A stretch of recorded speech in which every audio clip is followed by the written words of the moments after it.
I have a couple of roles. I'm Chief Exec of Patient Opinion Australia. That's where you've got to go for patients to tell their story, because that's safe and moderated, unlike Facebook and others, Patient Opinion Australia. But I'm also Chief Exec of CFEP Surveys. I've got a professorial roles with the School of Medicine, Griffith University, and the University of Exeter School of Medicine as well, back in the UK.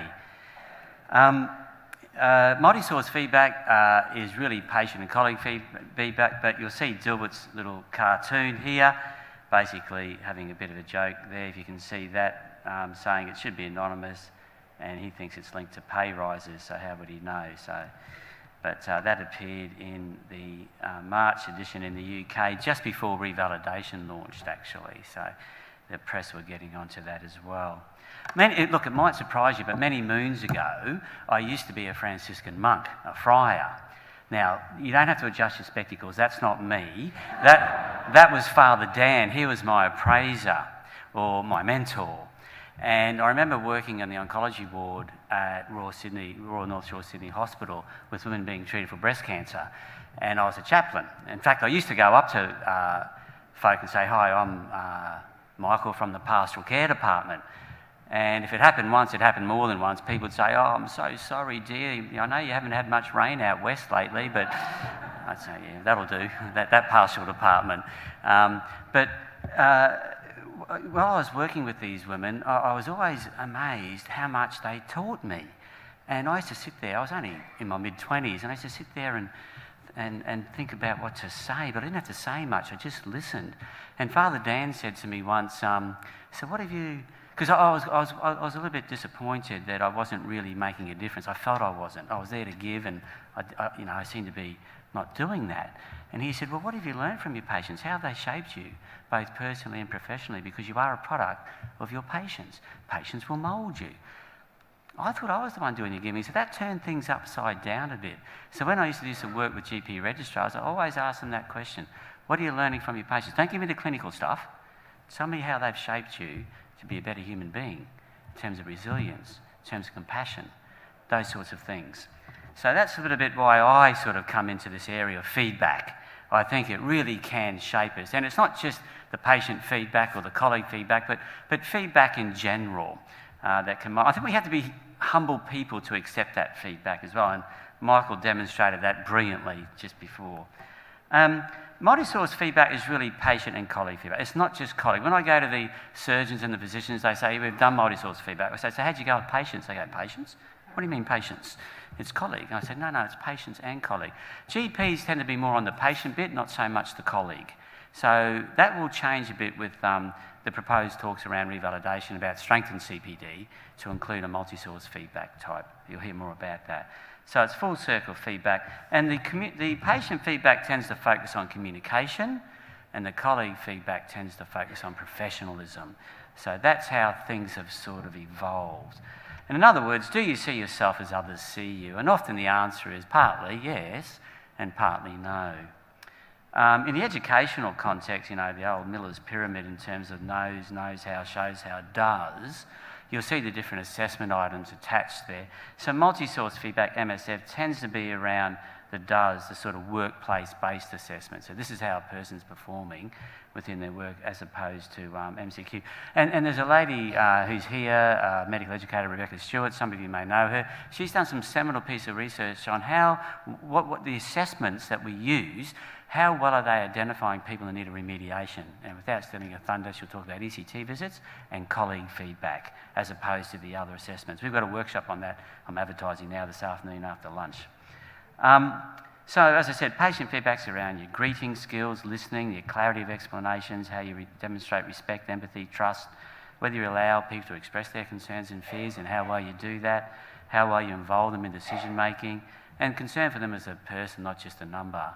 And these are behavioural skills, so they're interpersonal and communication, so we know how to teach these. These are teachable.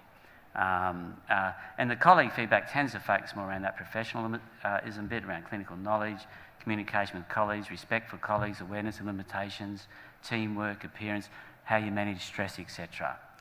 So how does it work? Well, I'm not going to go into that, but basically across different points of the system. This was about vertical integration of multi-source feedback. So we've run multi-source feedback with interns, mainly in the UK they've got that foundation doctor 1 year, foundation 2 year. We did a lot of work with F1s and F2s up in Newcastle in the UK around patient feedback and vocational training here around colleague feedback. Some of the RTPs are using that. And also with CPD and revalidation. Let me see, just a very few quick stories before I finish. Tom was a foundation year intern in the UK. They started using patient feedback. He was on an orthopaedic rotation. And though he was scared, to put it mildly, about getting feedback from patients in his rotation, he said it really did contribute to his learning and complemented what was happening with the simulated patients exercises through his training. And for him, the lesson was that, when we asked Tom, so when you got the patient feedback and you're benchmarked against your peers, what did you learn? He goes, I really know now just what it's like for someone, the value they place on someone really listening and taking them seriously. I cannot underestimate that, he said. It came through in the patient feedback. And I said, I didn't pick that up so much in the simulated patient exercise, but I did in the patient feedback exercise.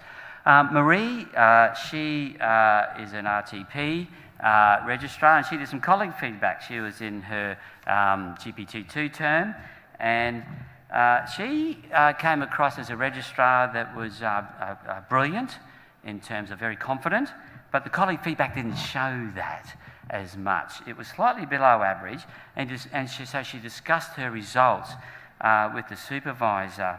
And her issues was around managing stress and being aware of the limitations. She tended to be, I wouldn't say the word was cocky, but she really felt that she was, doing well. So this sort of pulled her up a bit and allowed her to sort of think more about that and what she could do differently.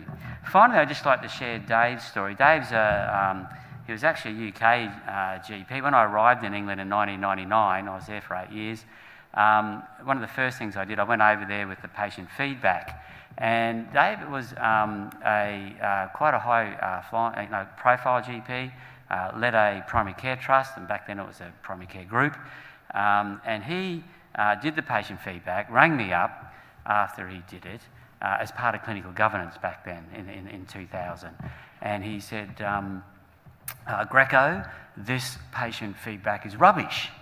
He said it's going to undermine the profession, it's going to raise patients' expectations unrealistically, it's got nothing to do with clinical competence, and what would patients know about my communication skills anyway?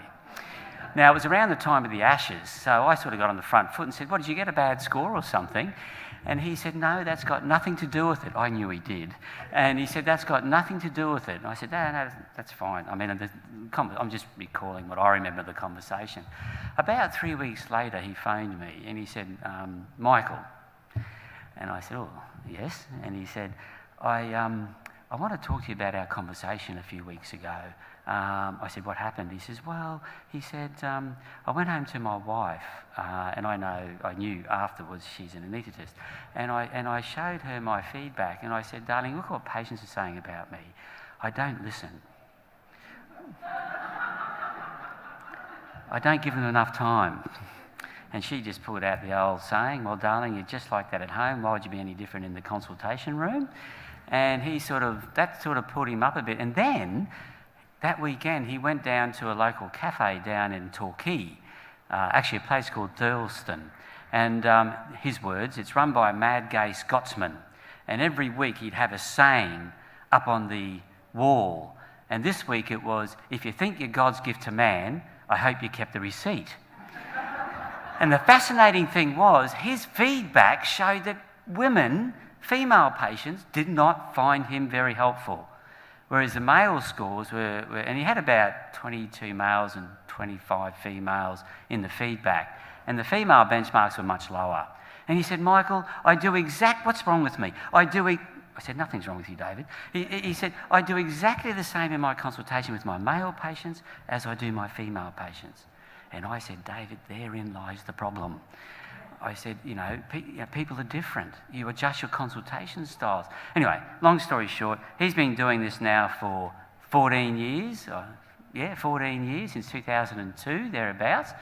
And he rang, we keep in touch quite a bit, and he rang me about 12 months ago and he said, "Mike, I got my highest disc score ever." He said, because when he initially started doing things, he became very soft and the pendulum swung the other way.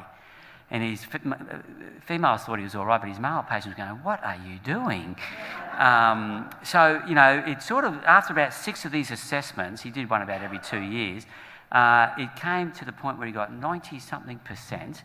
And he said, "You know what, Mike, you," and I'm very flattered by this, "you have made me enjoy my general practice so much more."